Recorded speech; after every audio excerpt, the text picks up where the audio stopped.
Maria Cristina Street, Sampaloc. Para sa iba, ordinaryong kalsada lang ito. Pero para sa mga batang ito, dito sila lumalaki, natututo, at nangangarap.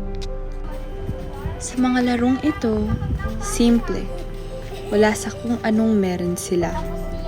Lumalabas ang kanilang pagiging malikhain.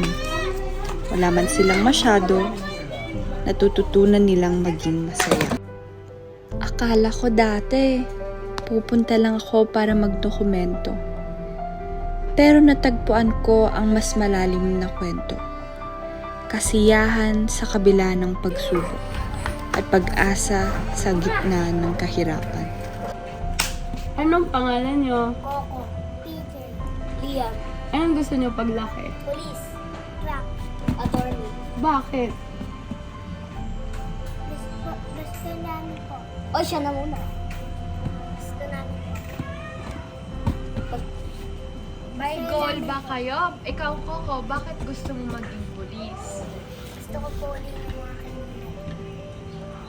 Ikaw naman, bakit, ano sabi mo kanina? Crack. Truck? Bakit truck? Gagay po ako. Wow! Ikaw naman, Liam, bakit attorney? Pagiganti ko po si Miriam dito. Bakit may sama ka ng loob sa kanya? Wala lang po.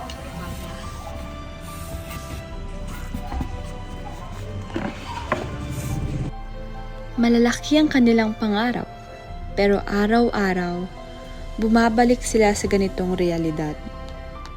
Ang lansangan hindi lang lugar ng laro. Ito rin ang nagtuturo sa kanila kung paano mabuhay. Sa gantong mga munting pagkakataon, pinapaalala sa amin na ang pag-asa ay buhay pa rin. Kahit dito sa Maria Cristina.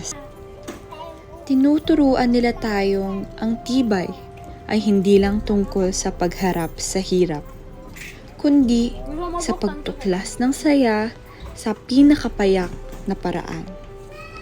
Ang mga batang ito ay karapat-dapat sa higit pa sa ibinibigay ng lansangan. Karapat-dapat silang abutin ang kanilang mga pangarap. Kung minsan, nakakapagtaka. Sa hirap ng kanilang buhay, paano nila nagagawang ngumiti, maglaro, at mangarap pa rin? Kung kaya nila, tayo kaya?